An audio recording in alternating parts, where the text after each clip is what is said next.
نحمده ونصلي على رسوله الكريم أما بعد رب اشرح لي صدري ويسر لي أمري واحلل عقدة من لساني يفقهوا قولي أعوذ بالله من الشيطان الرجيم بسم الله الرحمن الرحيم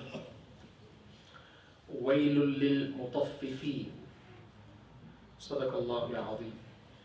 My noble audience, Alhamdulillah, by the grace of Allah Almighty, tonight we will commence the Tafseer of Surah Al Mutaffifin. Now, Surah Al Mutaffifin is the 83rd Surah of the glorious Quran. There is a difference of opinion regarding the status of this Surah.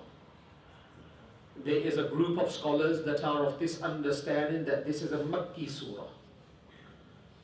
And then there's a group of scholars that are of this understanding that this is a Madani Surah. The definition of a Makki and Madani has been covered in the past. Basically, any surah that the Nabi of Allah sallallahu alaihi wasallam received before Hijrah is known as Makki. And any ayat or surah that the Nabi of Allah sallallahu alaihi wasallam received after Hijrah is known as Madani. Now, the two great scholars of Islam that are leading the two groups that have a different understanding are Abdullah ibn Mas'ud and Abdullah ibn Abbas. Abdullah ibn Mas'ud radiyallahu ta'ala anhu is of this opinion that this surah is a Makki surah. Meaning that this surah, or most of the surah, was received by Nabi Kareem Muhammad sallallahu alayhi wasallam before Hijrah. Abdullah ibn Abbas radiyallahu ta'ala anhuma, supported by Hazrat Qatada, Hazrat Dhahhak, are of this opinion that this surah is a Madani surah. And only 8 verses from 36 verses are Makki. Does that make sense? Only 8 verses from 36 verses are Makki. Basically, most of the ayat were received by Nabi Kareem Muhammad after Hijrah. And this opinion resonates with most of the scholars, that this is a Madani surah. But many a times when you pick up the Quran and you look at the title of this surah, you will find that adjacent to the title that it will be Makki. But now you can understand that if this is Makki or Madani. Alright? Now, why did I spend so much time on the status of this surah? The reason behind is profound to understand this surah. Imam Nisai has transmitted a narration on the authority of Ibn Abbas radiyallahu ta'ala anhuma, that when Nabi Kareem Muhammad sallallahu alayhi wasallam arrived in Medina, he found that the people were curtailing, they were cheating and cutting short the measure. Now basically, the souk, the aswaq, the shopping centers had transactions, and in those transactions there was measure. Basically, all transactions revolved around measure. And the people of Medina, the tujjar, the tradesmen, they used to cheat or short measure.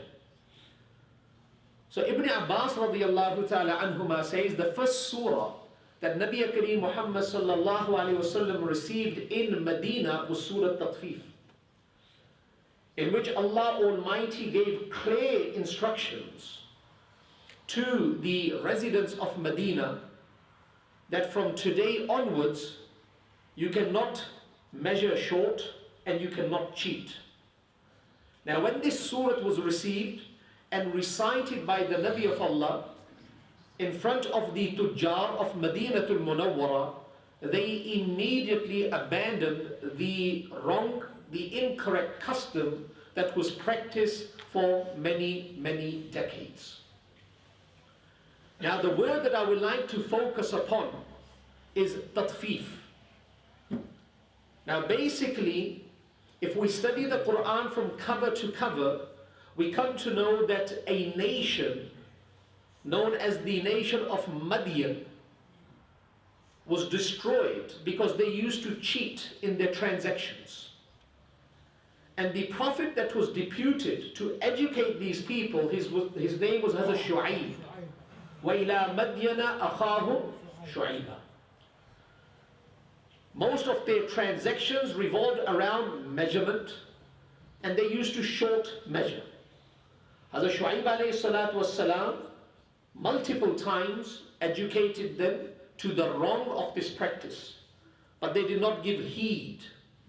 So Allah Rabbul Izzat ultimately annihilated, destroyed the entire nation.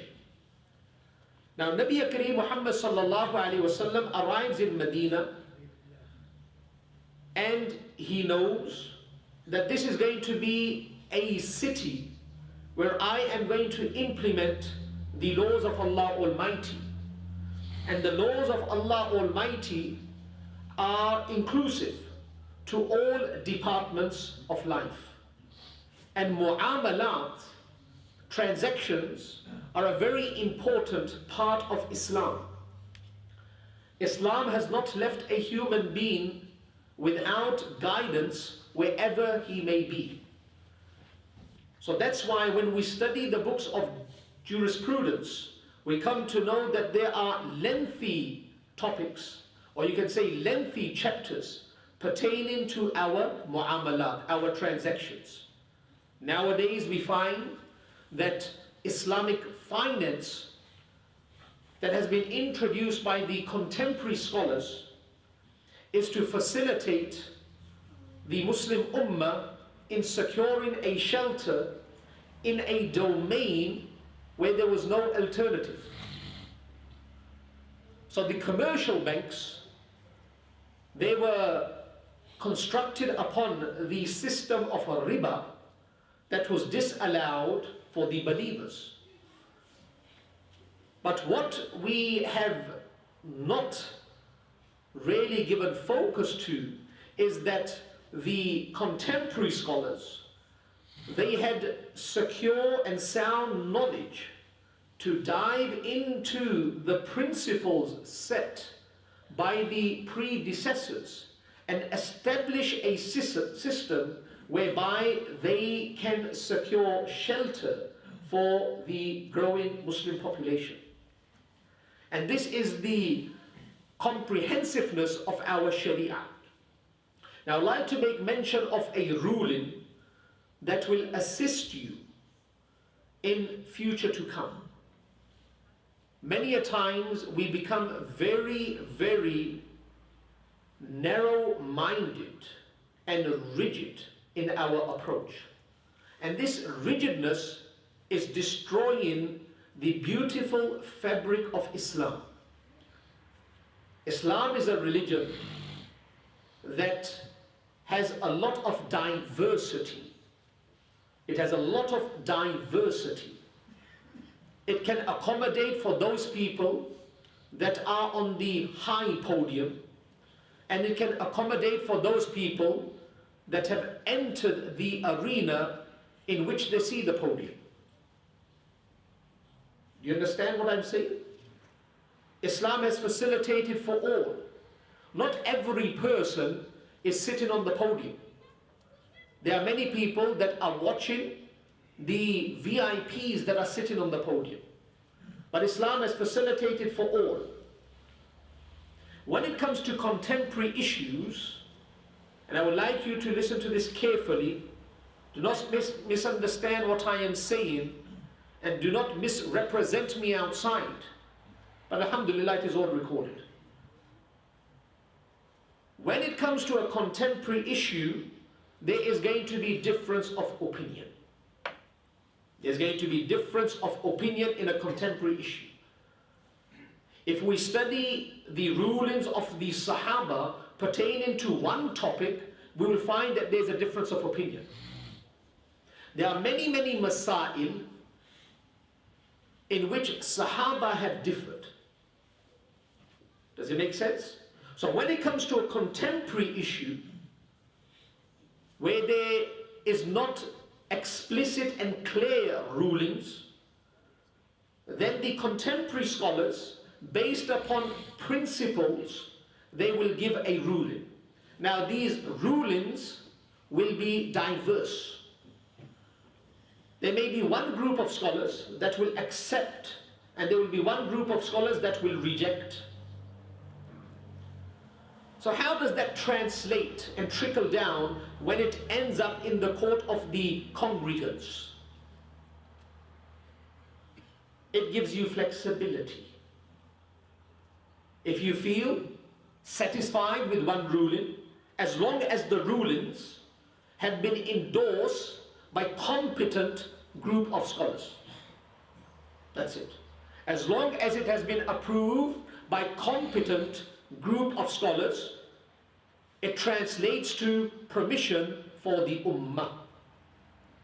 But if one person, he is not satisfied with one ruling, and he finds somebody taking that ruling, do not label the person to be incorrect.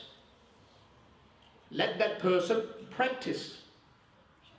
Because at the end of the day, the responsibility of rulings never fall upon the shoulders of the ummah. It falls upon the shoulders of the ulama.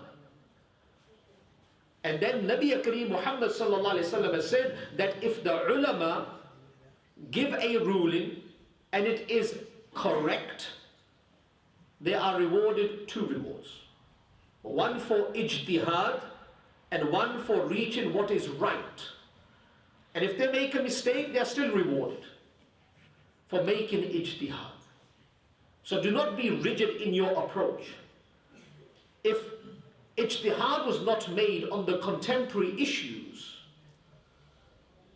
the ummah will fall into hardship. So if the contemporary scholars have spent countless hours on the research of a issue and have come up with a ruling that is lenient, alhamdulillah, summa alhamdulillah. Now we come back to the surah. Waylun lil mutaffifin. Waylun lil mutaffifin.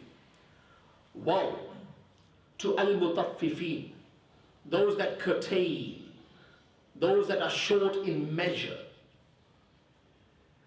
Allah Rabbul Izzat in this ayah is saying that those people that curtail, who are the first addressees of this ayah, I ask you? The people of?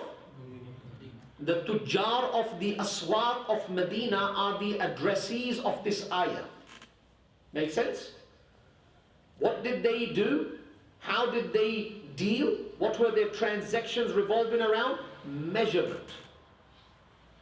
But this mutaffifin is such a comprehensive, profound word that it is inclusive to all kinds of measurement. Now, I would like to make it very clear here, and then I will give you the supporting hadith as well. In this world, if there are 2 people and they have a mu'amala between each other, one will be the one that needs to discharge the right, and the other one will be the one that is recipient of a right. For example, father and son. Son has to discharge the responsibilities of a son towards a father. So at this stage, the father has to receive the haquq. But in another theatre, the father has to discharge the responsibilities of a fatherhood towards the child. So now the recipient is the child. And as we know that there are basically 2 kinds of rights, haququllah and haququl ibad. The rights of Allah and the rights of people. Now, mutaffifin is a very small word, but it is inclusive to all kinds of rights. Not only mu'amalat, even the rights of Allah fall under mutaffifin. Now the reference. Imam Malik in his Muta, Imam Malik, That is one of the great compilations of Imam Malik rahimahullah. And in the time of Harun Rashid was forcing Imam Malik to make Muta Imam Malik universal. He was forcing Imam Malik, who was the Grand Mufti of Madinatul Munawwara, to make Muta Imam Malik universal. And Imam Malik said no. He said there's diversity in the religion. Do not enforce one school of thought upon everyone. It will take away the beauty of Islam. Diversity brings beauty. It brings ease. Does it make sense what I'm saying? So in Muta Imam Malik, there is a story of Hazrat Umar radiyallahu ta'ala, that Hazrat Umar radiyallahu ta'ala was observing the prayer of a person. After completing the prayer, Hazrat Umar radiyallahu ta'ala made a remark, and he said, لَقَدْ طَفَّفْتَ, that this person has curtailed, has downsized, has not discharged the rights of Allah. And he used the word طَفَّفْتَ, Mutaffifin, has curtailed, has not delivered the rights of Allah. Basically what this person was doing is that he did not establish the qawmah, and he did not establish the jalsa. He did not stand erect after ruku, and he did not sit properly between the two sajdas. So Imam Malik makes mention that as Umar, he said, لَقَدْ طَفَّفْتَ, this person has made tatfif, he has curtailed, short in measure. The measurement of the time was to be erect. The body should pause after the ruku and before entering the sajda. And between the sajdas, he had to sit properly. Now Imam Malik, in the light of this story, he gives a principle, a postulate. And what is that? لِكُلِّ شَيْءٍ وِفَاءٌ وَتَطْفِيفٌ. This is the asul, this is the principle that has been derived from the story. لِكُلِّ شَيْءٍ وَفَاءٌ وَتَطْفِيفٌ. For everything, there is the fulfillment of due, and there is the short measure as well. For example, the employer stipulates to the employee that you will work from 8 to 5. You have to register at 8 o'clock and you will knock off at 5 o'clock. To arrive after 8 and to leave before 5 is tatfif. This is tatfif. There is a method of establishing prayer, the ta'deel arkan, the khushu and the khudu. If a person abandons the khushu and khudu and the ta'deel arkan, this is tatfif. My Shaykh Mufti Taqi Usmani Sahib, Damat Barakatuhum, in his Islahi Khutabat, in his discourses, he makes mention that many a time you sit on a bus. So it's not very, very common here. I haven't practiced it, but in Pakistan, when you travel from one city to another city, you will sit on a bus. And many a times people will write on the seat, or they will pull out the thread of the seat. This is tatfif. This is tatfif. You are only allowed to sit on the seat. You are not allowed to pull out the thread. You are not allowed to write on the seat. This is tatfif. Waylun lil mutaffifin. You drive somebody's taxi. You are not the owner. There's a responsibility upon you to drive it properly, humanely, as you drive your own car sensibly. If you drive too fast and you brake too quick, the wear and tear is a tatfif on behalf of you. This is tatfif. Now when a person understands the deep meaning of tatfif, Allahu Akbar, this mu'ashara will change. Mu'ashara will change. Many people, they ask me, can I cheat the system? It is tatfif. Hazrat Umar radiallahu ta'ala an, in his tenure, in his khilafat, he did not allow anyone to open a shop in the shopping center until that person knew the fine rulings, not the principles, the fine rulings pertaining to buyur, to buying and selling. And I am on the video, I can make this claim that many ulama do not know the fine details of buyur. It is such complex.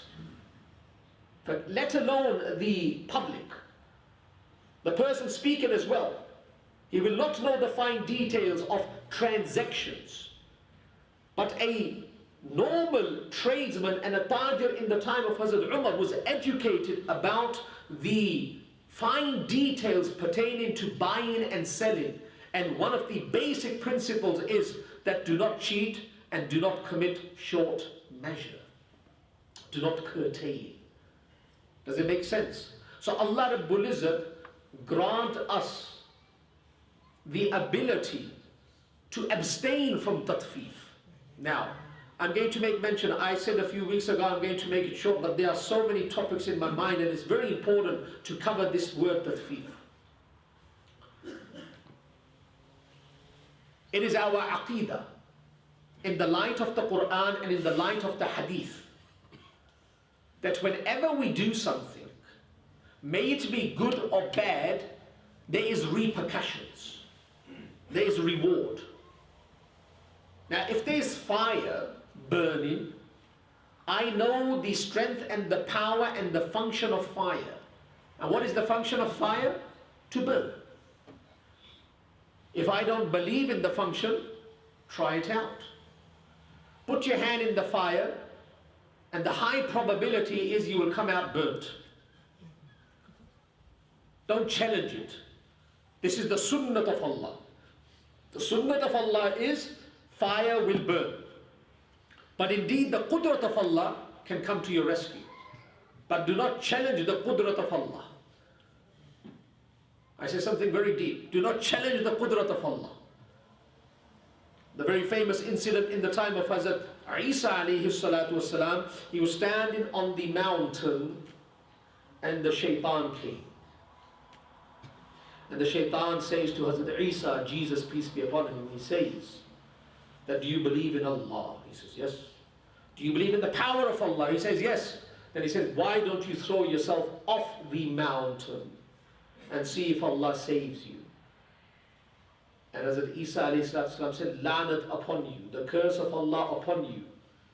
I am a slave. I do not have the authority to test my Creator.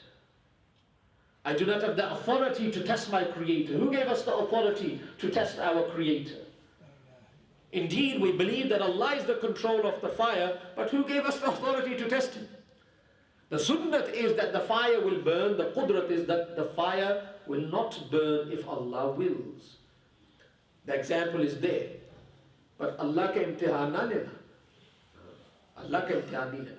Now we believe that something that is tangible, something that is visible, it has an impact. If there is fire, I will feel the heat. If there is an ice block, I will feel the coolness of it. Because I can witness that. The same format, the same principle has to be applied to a'mal salihah and a'mal sayyi'ah. This is one of the methods by which we will abstain from wrong and commit our inborn ability to right.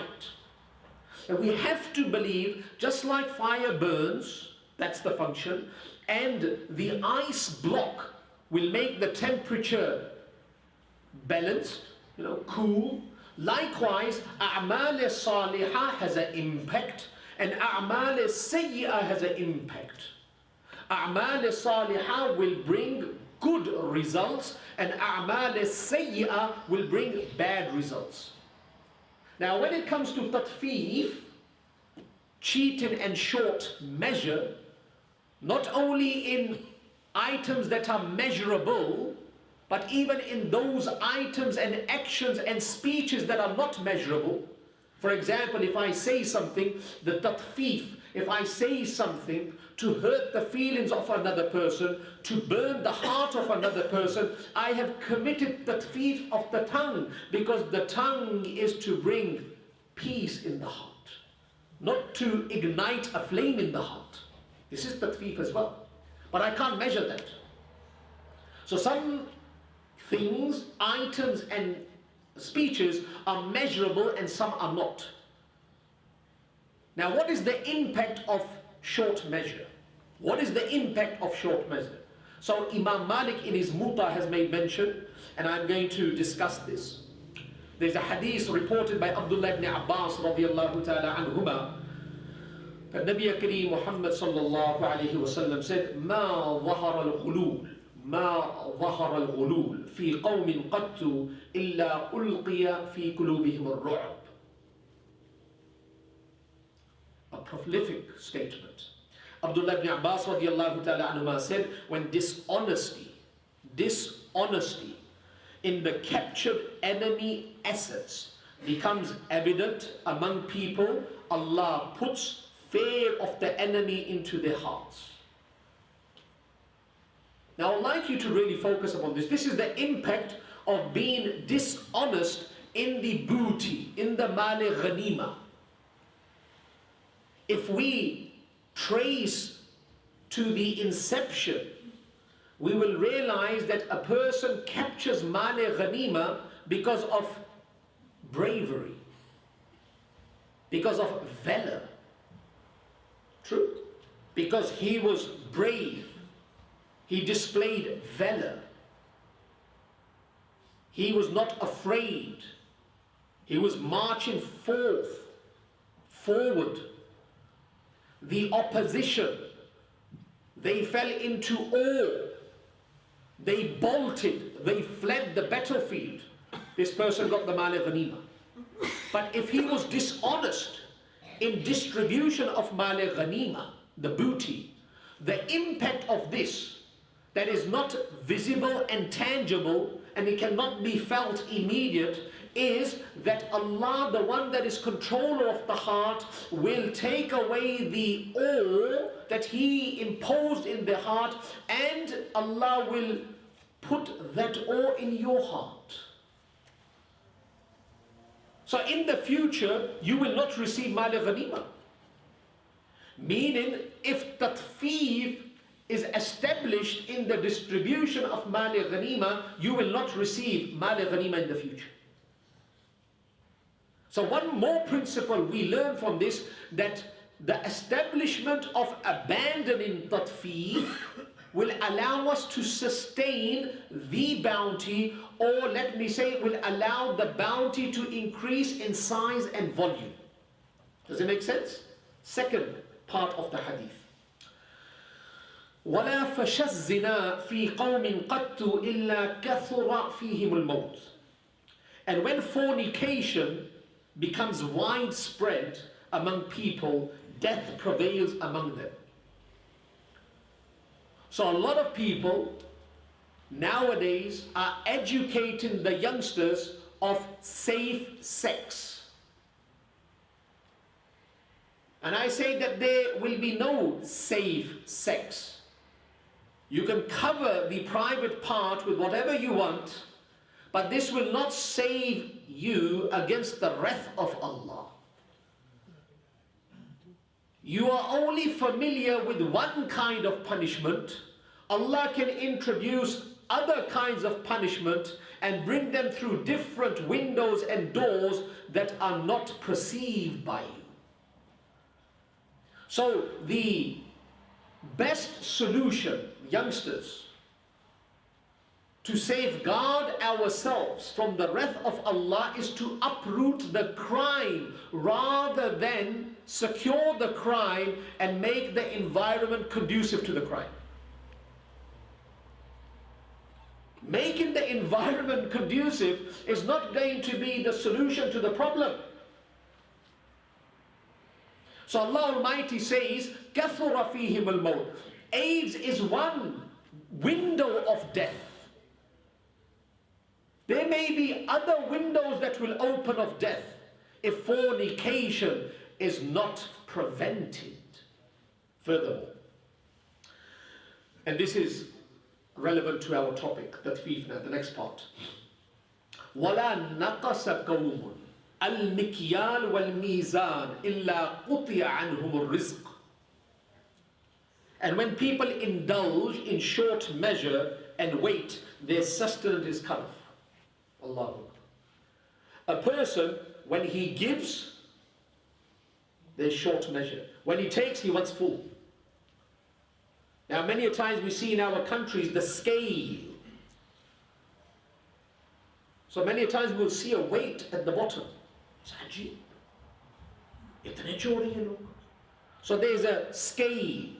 On one scale, they will place the item that the buyer is buying. And on the other scale, they will have a weight. So if there's a 1 kilo weight here, under this scale, they will have 250 gram weight.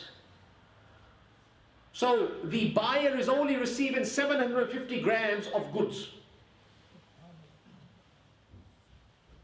I made mention in the past, and this is my observation, mine and Mufti Junaid Sahab, that in our locality, there was a person that used to sell milk.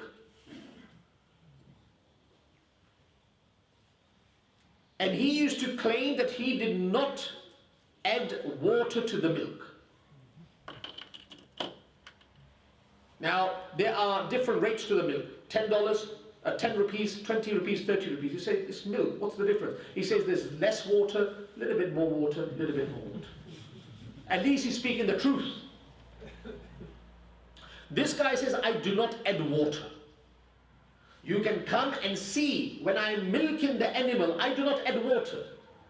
But when you, and when we went, you couldn't figure it out. He doesn't put water. There's a bucket, it is empty.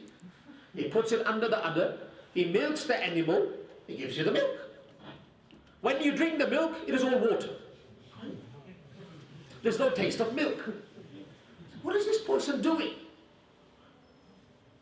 They couldn't figure out the tatfif of this person. But he was the champion of tatfif.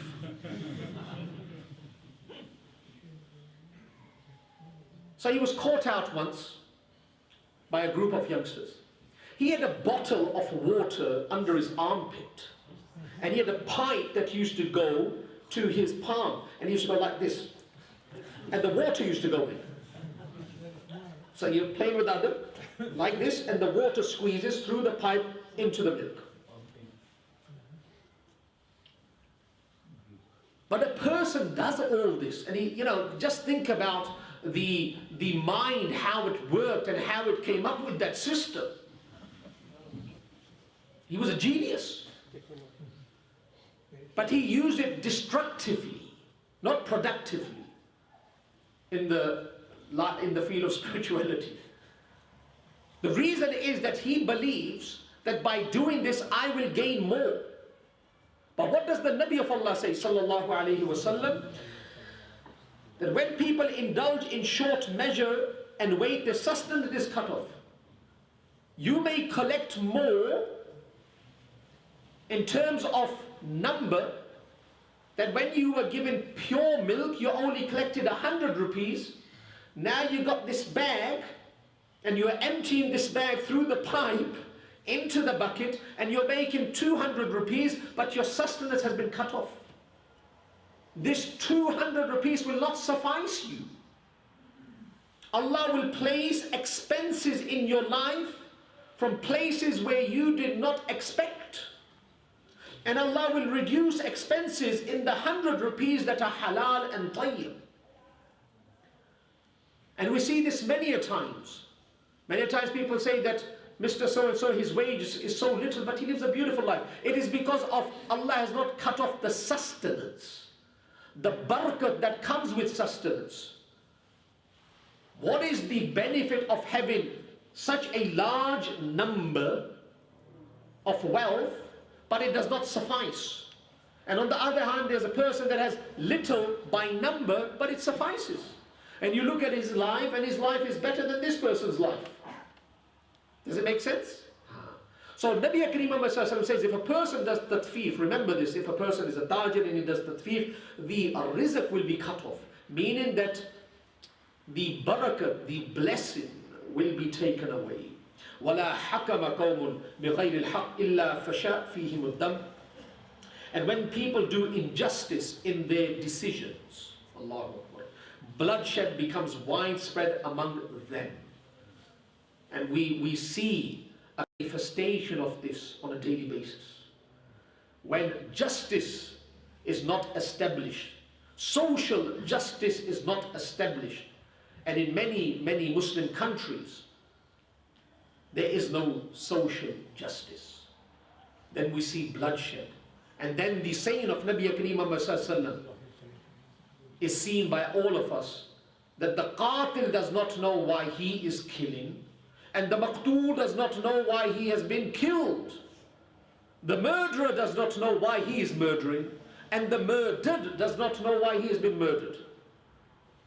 Because there's no social justice. These countries are prospering without Imam, because they have at least one wing. A bird cannot fly without the wings. There is social justice in these countries. That wing is allowing the plane of prosperity to fly. We have no wing. We are dead on the ground. In the time of the Nabi of Allah, it was a best commute that used to fly in the sky because they had the wing. The bird was healthy. The bird of spirituality was healthy. There was no tatfif at any level. And it was flying at a rapid pace. And everyone wanted to board that flight. Everyone wanted to board that flight. We are not even in the air. We haven't even made it to the airport. We don't even have a dock yet. Who's going to fly with us? Make sense? All right. Next one. وَلَا خَطَرَ قَوْمٌ بِالْعَهْدِ إِلَّا سُلِّطَ عَلَيْهِمُ الْعَدُوُّ. And when people break their covenants, the enemy is imposed upon them. All right. وَيْلٌ لِلْمُطَفِّفِينَ. Now you understand what the meaning of tatfif is. You get a better understanding. So when this surah is recited, immediately your mind goes to not a part of tatfif, but you use this general term, this word as a general, inclusive to every domain, every theatre, every department of life. Now Allah Almighty, in the coming verses, to be particular, verse number 2 and number 3, dissects the word tatfif, highlights the meaning of tatfif. الَّذِينَ إِذَا اكْتَالُوا عَلَى النَّاسِ يَسْتَوْفُونَ. Those who, when they have to receive by measure from men, demand full measure. When it comes to receiving, they want their right to be discharged. They don't want to be the recipient of tatfif. When it comes to receiving, they want the full measure. وَإِذَا كَالُوهُمْ أَوْ وَزَنُوهُمْ يُخْسِرُونَ. And when they have to give by measure or weight to men, give less than due. They want to receive full. They do not want to be exposed to tatfif, but when they give, they want their recipients. They want their recipients to only receive the good that is adorned with tatfif. Allahu Akbar. That is a hypocritical stance. And that's why the Nabi of Allah says, like for yourself what you like for your brother.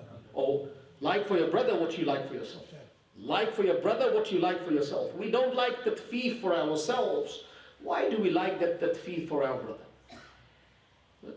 We don't like to be cheated. Why do we cheat our brother?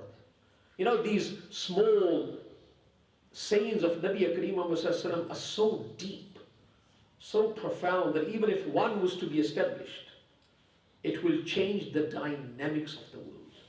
It will change the condition of the world. Now,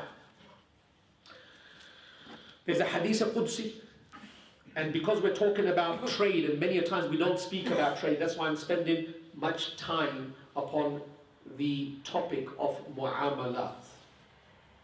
There's a hadith Qudsi in which Allah Almighty says, addressing you and me, addressing insan, that you are desirous to receive the full due when you are the recipient. So you should do exactly the same when somebody else is the recipient of what you are giving. Number one. Number two, you are desirous that you receive justice, so give justice. Remember, you will not receive justice if you do not give justice. The only way we can receive what we are desirous of is when that emits from our body as well. You can't receive justice if you are not establishing justice. Because if everyone is working on that format, there will be no justice.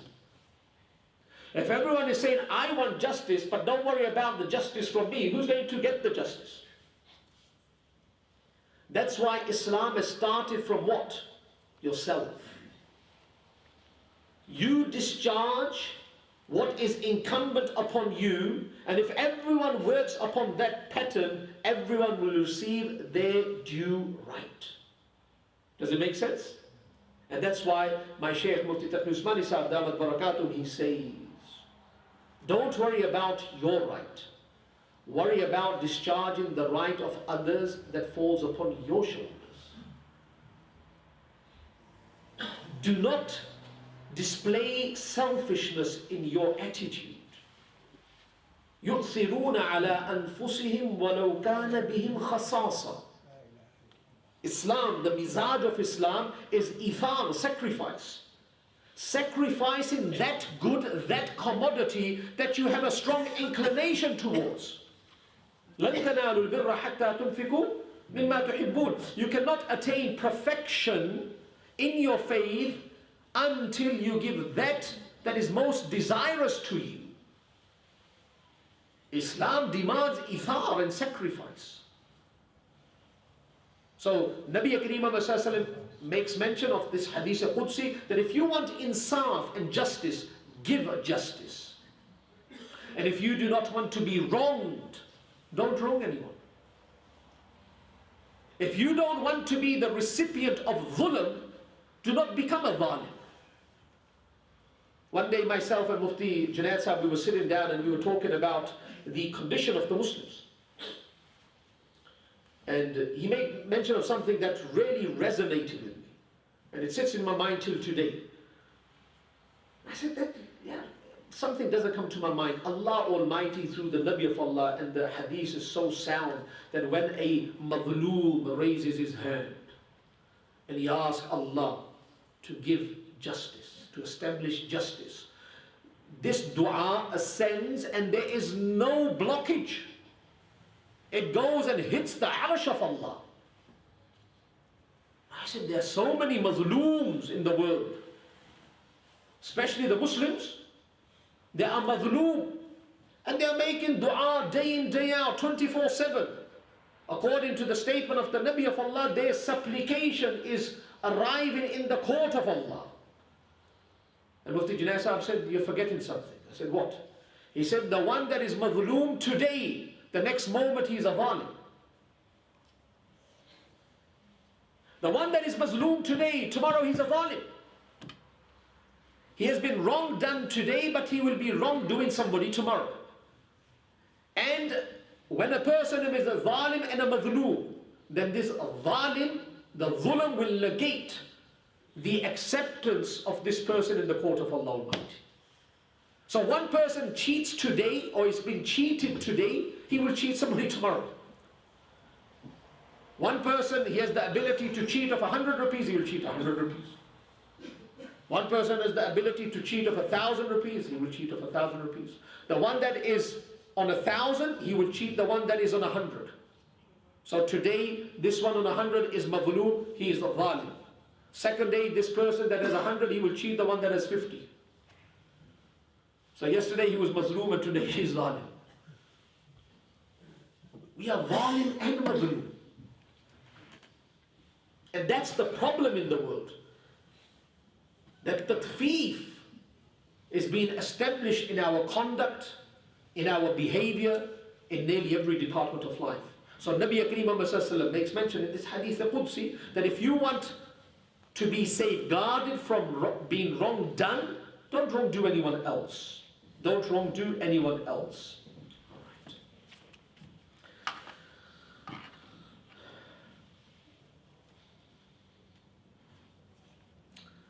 Next verse. أَلَا يَظُنُّ أُولَٰئِكَ أَنَّهُمْ مَبْعُوثُونَ. Think they not that they will be resurrected. Those people that establish tatfeef in their mu'amalat, in their dealings, in their speech. One of the reasons why they have the audacity, the courage, the himmat to do this is because they do not believe in the day of resurrection. They may believe in the day of resurrection in theory, in Aqidah, but it has not really registered in their heart. Because when the true understanding of Akhirah and the day of resurrection falls into the heart, it brings a change in the life of this human being. So that's why the scholars have derived from this ayat that whenever you feel that you are establishing tatfeef at any level, immediately connect with Akhirah.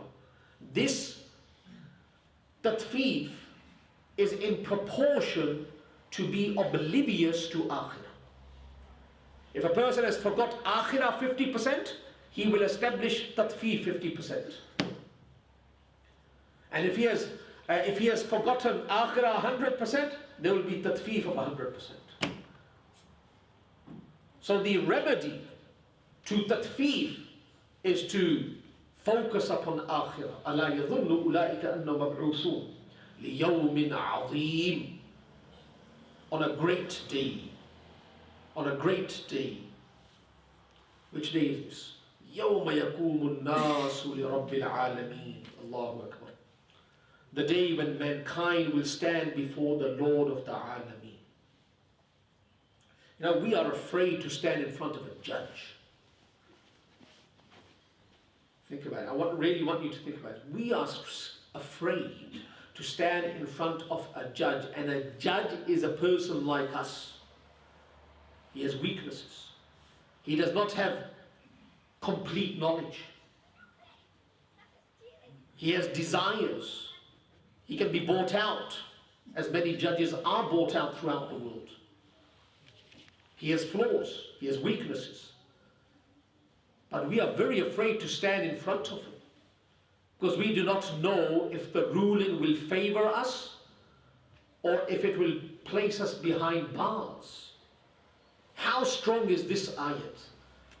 يَوْمَ يَقُومُ النَّاسُ لِرَبِّ الْعَالَمِينَ. That humanity will stand in front of Allah. وَلَقَدْ جِئْتُمُونَا فُرَادًا كَمَا خَلَقْنَاكُمْ أَوَّلَ مَرَّةٍ. When you and me came in this world, we came alone. Even if they were twins, they don't come together, one after another. So even amongst the twins, there is one that is older than the other. Allah Almighty says, وَلَقَدْ جِئْتُمُونَا فُرَادًا فُرَادًا كَمَا خَلَقْنَاكُمْ أَوَّلَ مَرَّةٍ. You will stand in front of Allah alone, as you came alone the first time. And Allah's ilm is encompassing. His vision is encompassing. Not only what you say and what you do, even what you think of, Allah knows of. عَلِيمٌ بِذَاتِ الصُّدُورِ. نَحْنُ أَقْرَبُ إِلَيْهِ مِنْ حَبْلِ الْوَرِيدِ. He's closer to you than your jugular vein. He knows you more than you know yourself. My teacher said this to me, Maulana Musa Khan Sahib, rahimahullah. He said, Allah knows you more than you know yourself. And one child stood up and he said, Hadza, what's the meaning of this? Allahu Akbar, Allah fill his cover with nur. He said something amazing. He said to the child, to the student, he said, are you a hafiz? He said, yes, I'm a hafiz, because it was this class of ulama. He said, are you a hafiz? He said, I'm a hafiz. He said, do you remember the entire Quran? He says, yes, I know the Quran from cover to cover. He said, do you remember the time when you learned Alif the first time? He said, no. I said, I forgot that. I don't know who taught me Alif. He said, do you know how many times you said Alif? I said, no. He said, do you remember when you learned the alphabet, Alif, Ba, Ta, Tha? He said, no, I forgot. He said, you forgot something that 50 years ago, 20 years ago, in your own life that you produced with your own tongue. You forgot that. So you have forgotten things that you have said. You have forgotten things that you did. You do not know where your hands go and when your mind goes when you are asleep. Allah knows you more than you know yourself. Allah has not forgotten that moment when you were saying Alif, when you were saying Ba. Do you remember that moment when you were being suckled by your mother? Allah knows that. He knows you more than you know yourself. जब पखाना किया आपने नपी के अंदर, अल्लाह ने वो भी देखा. We see our children, we say, oh, we did exactly the same. We were walking in nappies. Do you remember that time? No. That's only 42 years ago for me. 43 years ago. I've forgotten it. I can remember things from the age of 10 onwards, but before 10, it is very, very blurred. I've forgotten. Allah knows me more than I know myself. Allah knows you more than you know yourself.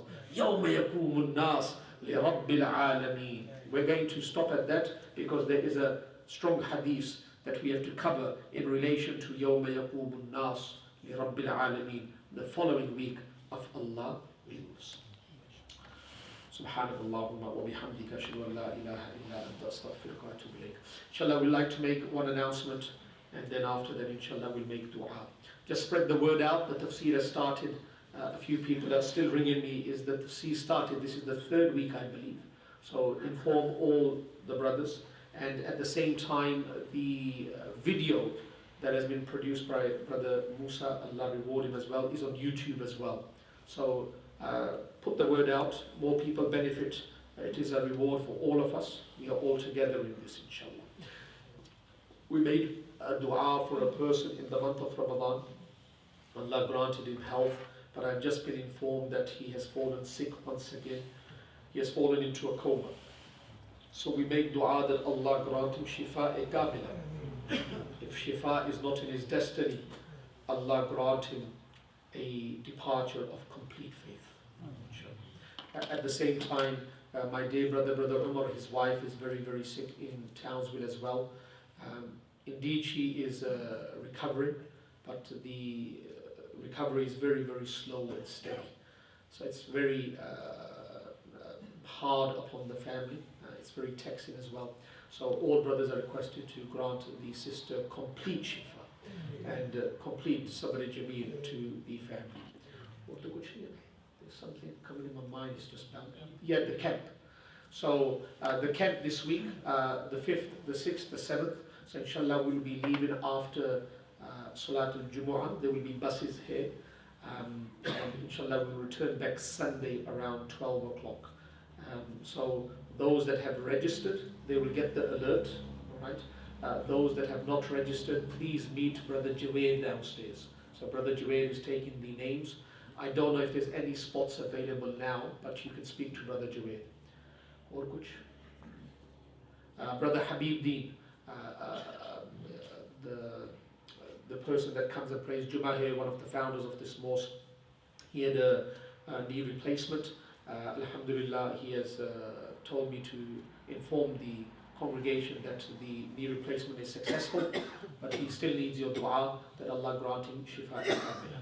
One of the most important announcements, and this is what was ringing in my mind, from tomorrow onwards, the parking outside, we have to be very, very mindful. So the people that come here, the crematorium, they are doing work inside. So they're going to use this gate for the trucks to enter. So they're going to do something with the landscape. So the the authorities, they rang me today, or the organization, they rang me today, and they said that if we can inform the congregation not to park around this area. So you will see which is kept tomorrow, and we cannot park here because trucks will be coming in and out. Especially when they're coming in, if we are too close, it may hit the car, and when they're leaving, it may hit the car as well. And this will go on for about 2 to 3 weeks. So they have promised that on Friday they will stop around 11 o'clock. So they're giving that to us. That's the courtesy from their side. So we should be very courteous as well, that throughout the week we should not park around this area. So those that are young, and this is my advice to the youngsters, park a bit far away. You know, the elders that are of our community, old people, let them park close by.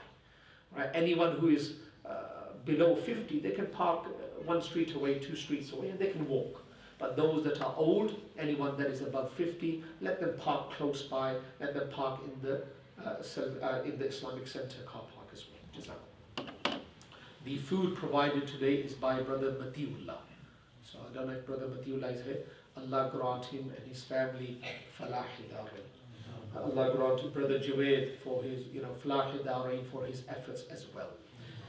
Alhamdulillah Rabbil Alameen wal aqibatu lil muttaqin was salatu wassalamu ala rasulihil kareem. Rabbana atina fid dunya hasana wa fil akhirati hasana wa qina adhaban nar. ربنا ظلمنا أنفسنا وإن لم تغفر لنا وترحمنا لنكونن من الخاسرين. اللهم إنا نسألك العفو والعافية والمعافاة في الدين والدنيا والآخرة. اللهم إنا نسألك تمام العافية ودوام العافية والشكر على العافية. O Allah, most merciful, most forgiving, forgive all our shortcomings. Ya Allah, grant each one of us a life of taqwa, a life of righteousness. Ya Allah, you are our hadi, guide us to your good pleasure in every speech and in every action. Ya Allah, grant each one of us the best of both worlds. Ya Allah, grant us hayatan tayyiba. Ya Allah, make our future better than our past. Ya Ghaniyu, Ya Mughni, enrich us in deen and enrich us in dunya. Ya Allah, safeguard us from destitution in deen and destitution in dunya. Ya Allah, Ya Arhamar Rahimeen, you are aware of all our needs. Ya Allah, fulfill all our permissible needs. Ya Allah, allow the ummah of Nabi Kareem Muhammad sallallahu alayhi wa sallam to stand on the platform of Iman and Amal Salih. Ya Allah, before death, at the time of death, and after death. Ya Arhamar Rahimeen, have raham upon us. Ya Kareem, Ya Allah, shower your karam upon us. Ya Allah, allow us to depart with complete faith. Ya Allah, allow us to stand with complete faith. Ya Allah, allow us to move through the junctions with success. Ya Allah, allow us to enter Jannatul Firdaus bighayri hisab. Allahumma gfir warham wansur jami'a ummati Muhammad sallallahu alayhi wa sallam. Allahumma rudda al-muslimin ila dinika maraddan jamila. Allahumma ansur al-muslimina fi kulli makan. اللهم انصر المسلمين في كل مكان. اللهم انصر المسلمين في كل مكان. Ya Allah, in this Mubarak Majlis, at this Mubarak moment, Ya Allah, whatever we have asked for, if it is favorable, Ya Allah, grant it to us. Ya Allah, if it is not favorable, grant that is favorable. Ya Arhamar Rahimeen, Ya Ghafoor Rahim, if there's something that we have asked for that we should not ask for, or the method in which we have asked is disrespectful, Ya Ghafoor Rahim, pardon us. Ya Kareem, Ya Kareem, Ya Kareem, if there's something that we should ask for that we have not asked for, Ya Kareem, grant it to each one of us. Ya Allah, accept all our supplications, fulfill all our permissible needs. Ya Allah, safeguard us from all kinds of ibtila and musibah. Ya Halimu, Ya Alimu, Ya Aliyu, Ya Azim, istajib du'a'ana, washfi maradana wa marad al-muslimin warham mawtana. Ya ghafir al-dhanb, اغفر لنا. يا قابل التوب اقبل توبتنا. يا شديد العقاب لا تعاقبنا. يا ذا الطول طل علينا بخير. يا غافر يا غفار يا غفور رحيم اغفر لنا ولوالدينا ولجميع مشائخنا ولجميع أحبابنا ولجميع المسلمين والمسلمات والمؤمنين والمؤمنات الأحياء منهم والأموات. وصلى الله تعالى على خير خلقه محمد وعلى آله وأصحابه أجمعين.